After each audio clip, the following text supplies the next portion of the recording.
The story unfolds in the expensive Masai Mara, with scenes at village homesteads, under the towering acacia trees, amidst breathtaking sunsets, and around the village's campfires where traditions are passed down from generation to generation.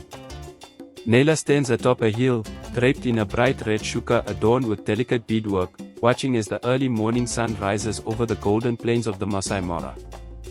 Her thoughts are consumed by the future, a future bound by the expectations of her people. She longs for something greater, freedom, love, and a life where she could choose her own path. Naila stands atop a hill, draped in a bright red shukka adorned with delicate beadwork, watching as the early morning sun rises over the golden plains of the Masai Mara.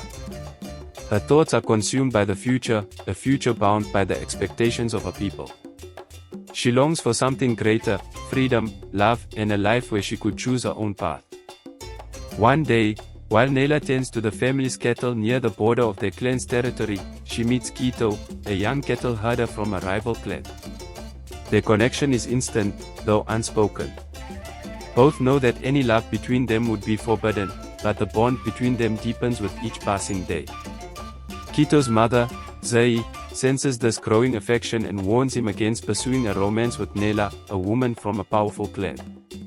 The consequences, she fears, would be devastating. As the days pass, Naila's father, Chief Taroma, begins to make plans for her future. He arranges a marriage between Naila and a powerful warrior from a neighboring clan, believing it will secure peace and strengthen alliances. Naila is torn. Her heart belongs to Kito, but she is bound by her duty to her family. Maya, ever loyal to tradition, supports their father's decision and urges Naila to honor their people's ways. But Naila is determined to forge her own path, even if it means running away from everything she has ever known. Preparations for Naila's marriage begin. A grand village ceremony is held, with Naila adorned in beautiful Maasai jewelry, her neck covered in layers of intricate beadwork, her wrists heavy with bright bangles. The village celebrates her future, but Naila is consumed by inner turmoil. Her heart is heavy, knowing she is expected to sacrifice her dreams for the sake of tradition. Later that night, Naila confronts Maya, pleading for understanding. Naila pours her heart out, speaking of her love for Kito, of wanting to choose a different life. Maya, steadfast in her beliefs, accuses her sister of betraying their family and dishonoring their clan. The argument is heated, and though the sisters have always been close, this moment pulls them apart. In secret, Naila meets Kito under the acacia trees at dusk, a place where the vast sky meets the endless horizon. They whisper plans to run away together, to build a life beyond the reach of their clans.